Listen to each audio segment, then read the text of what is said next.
ఏ తెల్ల తెల్లని పాలధారలల్ల పల్లె తెల్లారుతుంటదిరా గుళ్ళోని గంటలు కాడెట్ల మెడలోన జంటగా మోగుతూ ఉంటాయిరా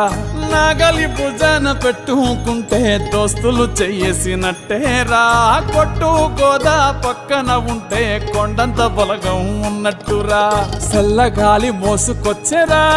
సేను శిలకల ముచ్చట్లు దారి పొడుగు సెట్ల కొమ్మలా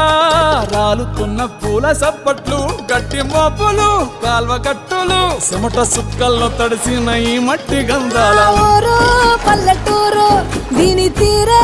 అమ్మ తీరు కంగులోన కాసి పెట్టి కొడుకుకిచ్చే